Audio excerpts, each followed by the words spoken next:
السلام ورحمۃ اللہ وبرکاتہ۔ ہاں، اس میں کوئی حرج نہیں ہے۔ بارش کی وجہ سے پانی کا رنگ تبدیل ہوا ہے، اور پانی کے ساتھ بہت بہت زیادہ مٹی ہے اس میں، اس پانی سے وضو کر سکتے ہیں، لیکن مطلب منہ میں لینا تھوڑا سا، اس میں مٹی ہوگی، اس میں انسان مطلب احتیاط کرے، تھوڑا سا کم لے، یا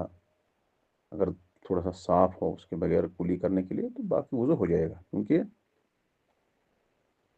پانی جو ہے اگر اس کی اوصاف ثلاثہ میں سے ایک وصف تبدیل ہو تو پھر وہ وضو کے لیے لائق نہیں ہوتا ہے۔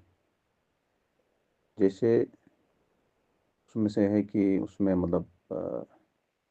رنگ اگر تبدیل ہوا ہو بے نجاست وقعت فی، اگر کسی نجاست سے رنگ تبدیل ہوا تو پھر اس میں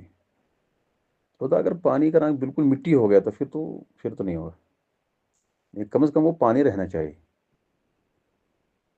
مطلب جیسے ابھی بارش کی وجہ سے جو سمندر میں یا دریا میں یا نہر میں یا ندی ہوتی ہے، نالے ہوتے ہیں، اس میں پانی جو ہے وہ گدلا ہو جاتا ہے، تو زیادہ مٹی نہیں ہونی چاہیے کہ جو مٹی مٹی ہو، پھر تو وہ 50% سے زیادہ، 50% سے زیادہ اگر وہ تجاوز کر جائے پھر وہ پانی نہیں رہے گا، یعنی اس کو پانی ہی سمجھنا۔ اگر لوگ سمجھتے ہیں پانی ہے تو اس کو غسل کرنا، وضو کرنے میں کوئی حرج نہیں، لیکن اصل میں جو پانی کو تبدیل کرتا ہے، اگر اس کا رنگ تبدیل ہوتا ہے نجاست کی وجہ سے، تو پھر اس سے وضو نہیں کر سکتے۔